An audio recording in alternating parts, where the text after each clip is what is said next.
Hello everyone, कैसे हैं आप सब। उम्मीद है आप लोग बहुत अच्छे होंगे।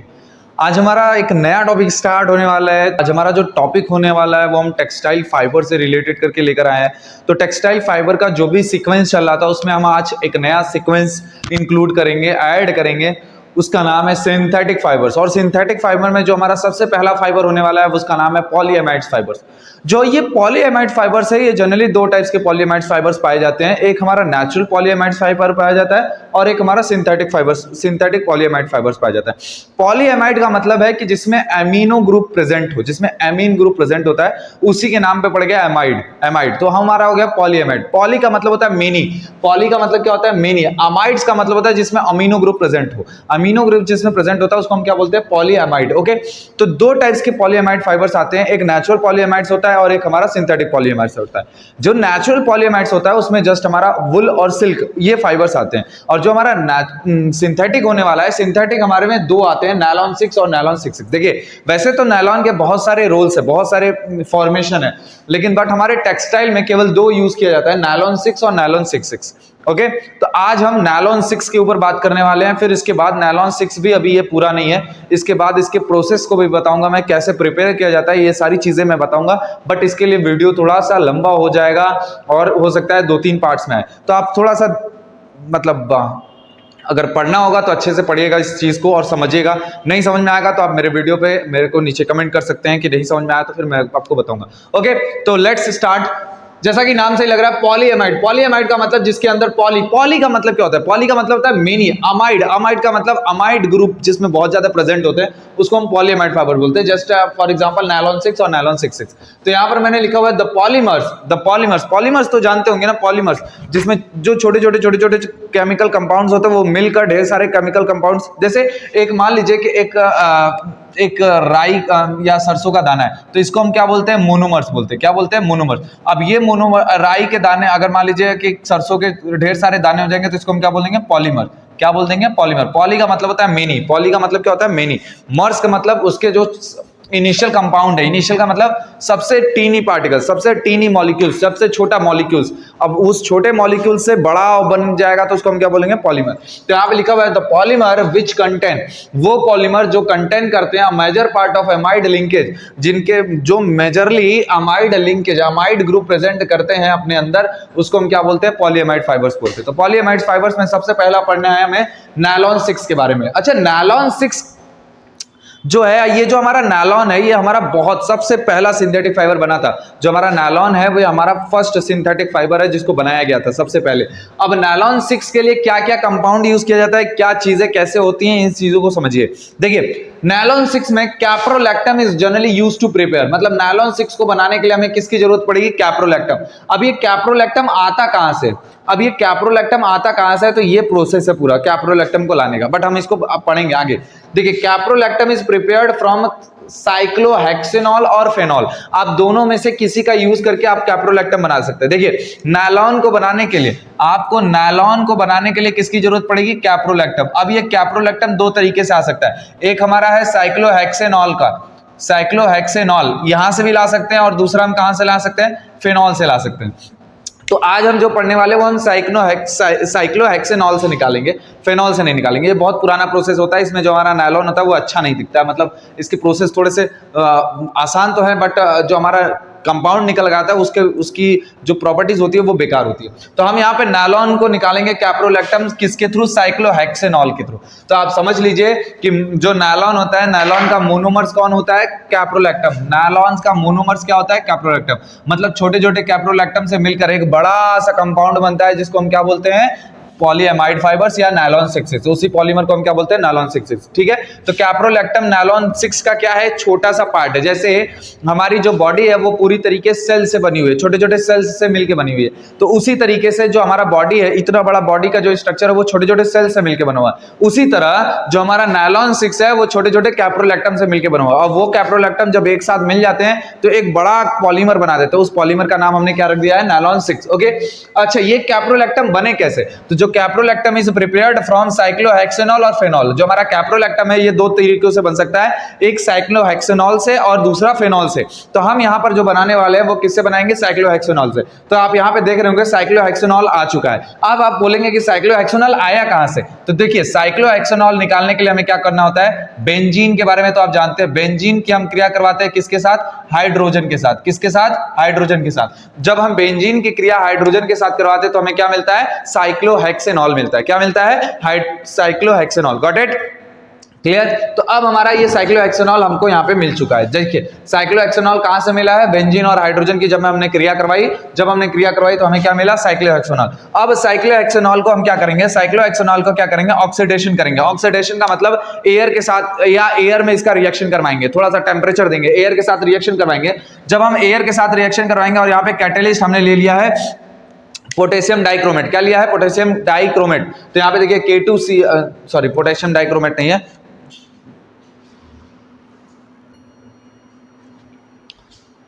हाँ। तो हम जो साइक्लोहेक्सेन है, देखिए यहाँ पे साइक्लोहेक्सेनॉल को निकालने के लिए कहाँ से हमने क्या किया, साइक्लोहेक्सेनॉल को निकाल के बेंजीन प्लस हाइड्रोजन से हमने क्या निकाला, साइक्लोहेक्सेनॉल। अब ये जो साइक्लोहेक्सेनॉल है इसकी क्रिया हम किससे करवाएंगे, एयर या ऑक्सीडेशन करवाएंगे। एयर से करवाइए, मतलब एयर में जो काम करवाते हैं उसको ऑक्सीडेशन बोलते हैं। तो यहाँ पर हमने एयर में इसको रिएक्ट करवाया। जब एयर के साथ रिएक्ट करवाया और किसके उपस्थिति में करवाया, K2Cr2O7 की उपस्थिति में। जब इसके उपस्थिति में हमने करवाया तो हमें मिला क्या, साइक्लोहेक्सेनोन मिला। क्या मिला, साइक्लोहेक्सेनोन। देखिए चीजों को याद करिएगा, लिखिएगा, क्योंकि आपको पेपर में लिखना पड़ेगा। तो चीजों को याद करके जब आप स्ट्रक्चर बना के लिखेंगे तो नंबर आपके ज्यादा मिलेंगे। तो यहां पर देखिए साइक्लोहेक्सेनॉल का जब हम ऑक्सीडेशन करवाते हैं तो हमें क्या मिलता है, साइक्लोहेक्सेनोन मिलता है। क्या मिलता है, साइक्लोहेक्सेनोन। यहां से देखिए हाइड्रोजन गायब हो चुका है, केवल ऑक्सीजन आ गया, तो इसलिए हमारा नोन आ गया, साइक्लोहेक्सेनोन। अब ये जो साइक्लोहेक्सेनोन है, साइक्लोहेक्सेनोन की क्रिया हम करवाएंगे hydroxyl amine. Hydroxyl amine, hydroxylic group रहेगा और उसके साथ एमिनो ग्रुप जुड़ा हुआ रहेगा। तो OH है और NH2 है। OH हमारा हाइड्रोक्सिलिक ग्रुप है और इसमें एमीन जुड़ा हुआ है, तो हम क्या रखेंगे, हाइड्रोक्सिलिक एमाइन। जब हम इसका हाइड्रोक्सिलिक एमाइन के साथ रिएक्शन करवाते हैं तो हमें मिलता है साइक्लोहेक्सेनोन ऑक्साइम। ऑक्साइम क्या मिलता है, साइक्लोहेक्सेनोन ऑक्साइम। साइक्लोहेक्सेनोन ऑक्साइम मिलता है, ठीक है। अब आप देख रहे होंगे साइक्लोहेक्सेनोन ऑक्साइम मिल रहा है, N ग्रुप आ गया, N ग्रुप आ गया। और आप जानते हैं जिसमें N ग्रुप आ जाएगा वो कैसा हो जाएगा, एमाइड हो जाएगा।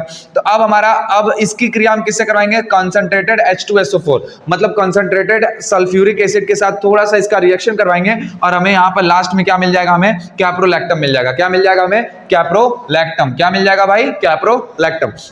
अब ये जो कैप्रोलैक्टम है, अब ये कैप्रोलैक्टम हमारा मोनोमर है। क्या है हमारा कैप्रोलैक्टम, मोनोमर है। क्या है भाई, मोनोमर। मोनोमर पर अब जो मैंने बताया कि छोटी छोटी चीजें, तो अगर मान लीजिए आपको एक जैसे घर बनाना है, घर के लिए एक ईंट की जरूरत पड़ेगी। अब एक ईंट के बाद हम दूसरा ईंट लगाएंगे, फिर तीसरा ईंट, फिर चौथा, फिर पांचवा, तब हमारा दीवार खड़ा होगा। तो ये जो एक ईंट है इसी को हम क्या बोलते हैं, मोनोमर। तो हमारा जो कैप्रोलैक्टम है दिस इज व्हाट, मोनोमर। ये छोटा छोटा कैप्रोलैक्टम मिलकर एक बड़ा सा पॉलीमर बनाएगा और इसका नाम क्या हो जाएगा, नायलॉन 6।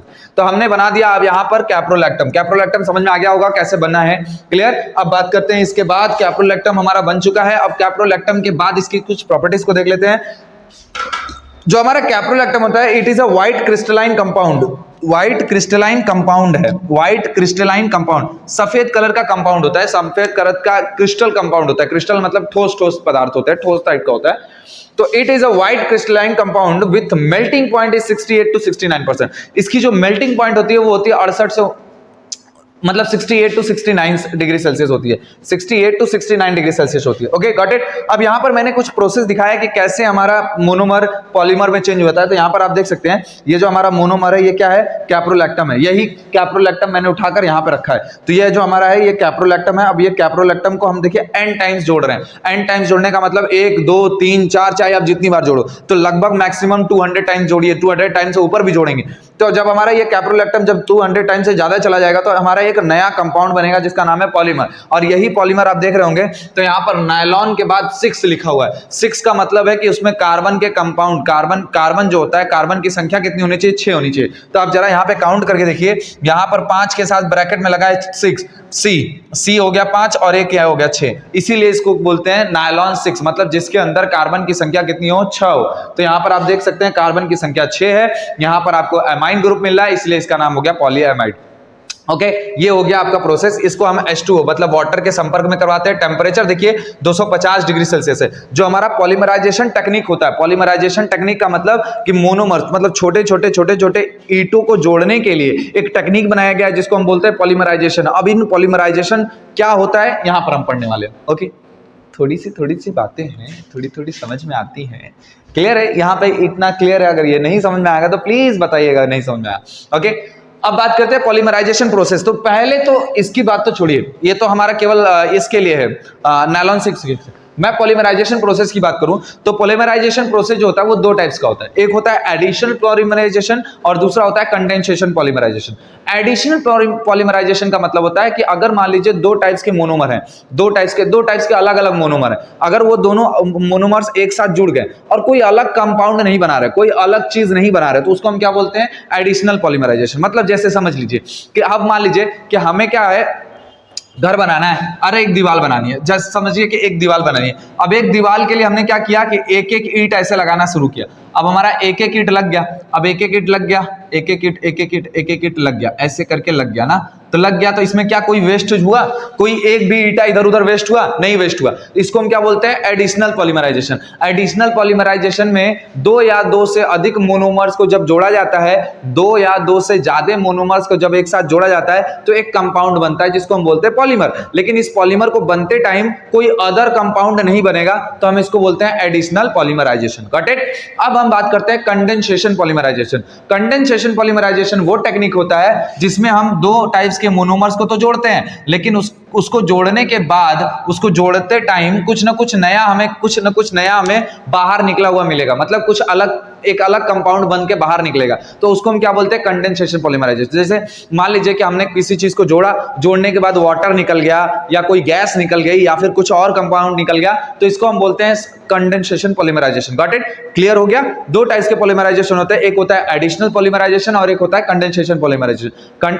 एडिशनल में जुड़ जाता है, कुछ निकलता नहीं है। कंडेंसेशन में जुड़ता तो है बट इसके साथ कुछ ना कुछ निकलता है। ठीक है, तो अब बात करते हैं पॉलीमराइजेशन प्रोसेस। ये हमारा नायलॉन के लिए, ये जो हमारा पॉलीमराइजेशन प्रोसेस है ये किसके लिए है?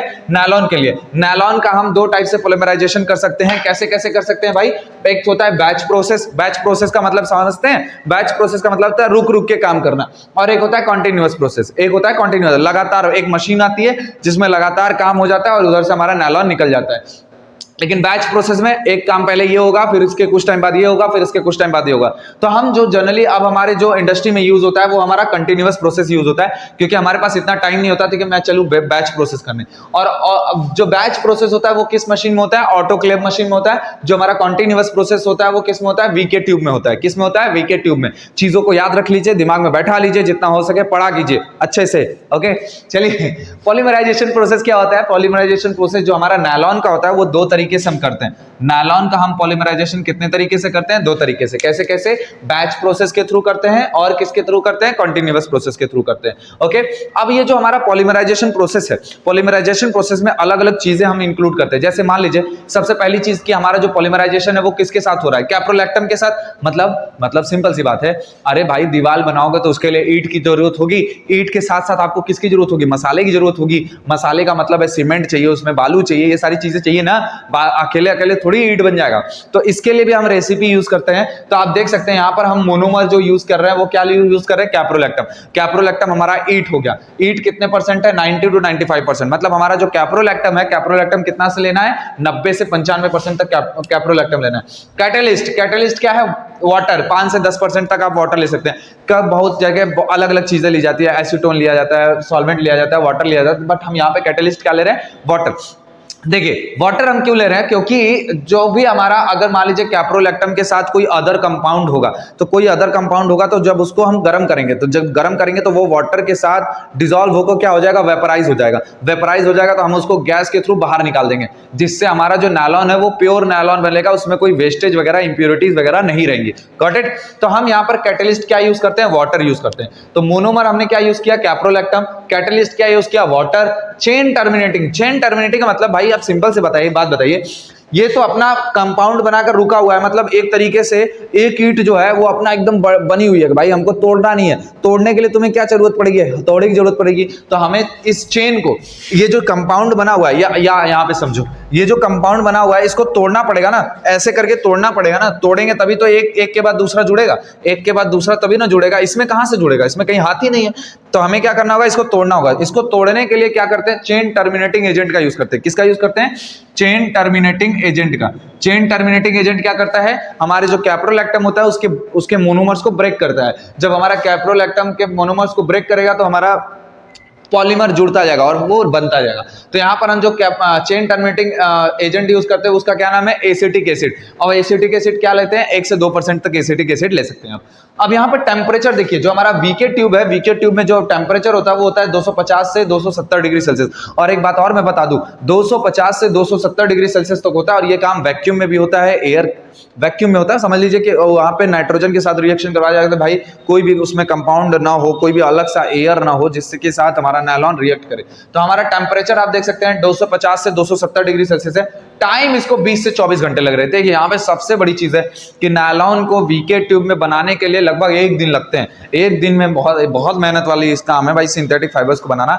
बट आसान तरीके से बना सकते हैं क्योंकि नेचुरल जो फाइबर्स होता है उसको आप कब तक लेंगे, और उसको लेने के लिए मतलब आप समझिए, सिंपल सी बात समझिए कि जो हमारा मैनमेड फाइबर है, मैनमेड फाइबर को तो जब हम चाहेंगे जैसे चाहेंगे निकाल सकते हैं। बट क्या सिंथेटिक फाइबर जो हमारे नेचुरल फाइबर है उनको हम जब मन चाहेगा तब नहीं निकाल सकते, क्योंकि वो हम उन पर आश्रित हैं, उन जानवरों पे आश्रित हैं या उन प्लांट्स पर आश्रित हैं। जब तक वो पूरी तरीके से मैच्योर नहीं हो जाएंगे तब तक वो हमें फाइबर्स नहीं दे सकते। Got it. यहाँ पर हम 1 दिन में फाइबर तैयार कर ले रहे हैं, बट वहां पे 1 दिन में तो फाइबर तैयार नहीं होता। क्लियर। तो हमारा पॉलीमराइजेशन का जो प्रोसेस होता है वो 2 तरीके से होता है, batch process, continuous process. VK tube के लिए रेसिपी है monomer, catalyst, chain terminating, temperature, time 24 घंटे का। अब बात करते हैं इसके थोड़े से और आगे चल जाते हैं। The reaction is start by opening caprolactam ring temperature increase.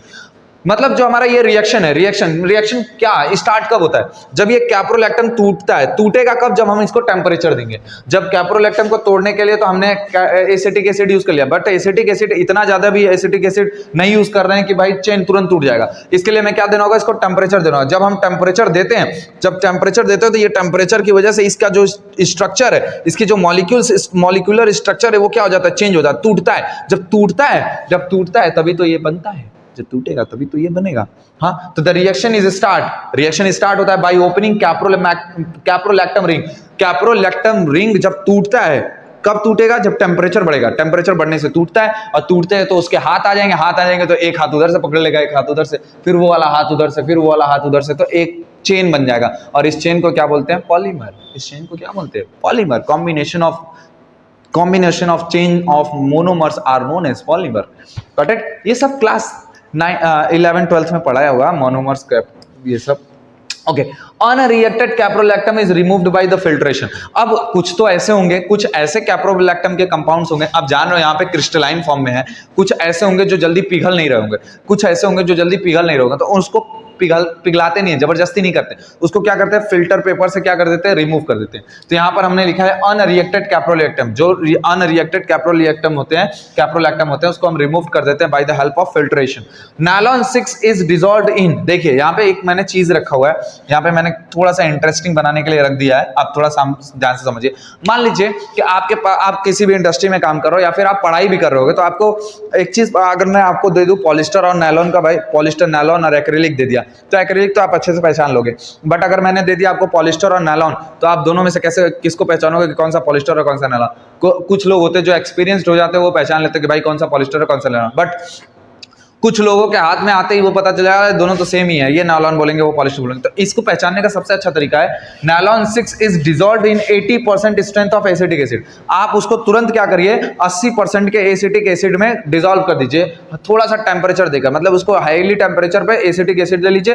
Acetic acid 80% ले लीजिए, 20% पानी ले लीजिए, उसमें क्या डालिए, उसमें मतलब एसिटिक एसिड 80% स्ट्रेंथ का होना चाहिए। 80% स्ट्रेंथ का एसिटिक एसिड रहे और उसको थोड़ा गर्म करिए, और गर्म करने के बाद उसमें नायलॉन 6 डाल दीजिए। अगर वो पूरी तरीके से डिसॉल्व हो जाता है तो आपका वो नायलॉन 6 है। कहीं कहीं क्या करते हैं लोग पता है, जब हम ब्लेंड वगैरह करते हैं, ब्लेंड वगैरह का मतलब आप समझ रहे होंगे, जब दूसरे फाइबर, एक फाइबर के साथ दूसरे फाइबर को ज्वाइन कर देते, तो जनरली आप पीसी ब्लेंड पढ़े होंगे। तो नायलॉन को जब किसी भी फाइबर के साथ ब्लेंड कर दिया जाता है तो हम चाहते हैं कि नहीं भाई हमारा फाइबर ये रिमूव हो जाए। ये सब सिस्टम है, सब सिस्टम बनाया हुआ है। अगर आप पढ़ेंगे तो बहुत मजा आने वाला है, बट अगर आप इंटरेस्ट नहीं लेंगे तो फिर मजा नहीं आएगा, क्योंकि आप क्या ही फायदा, क्या कर लोगे आप फिर?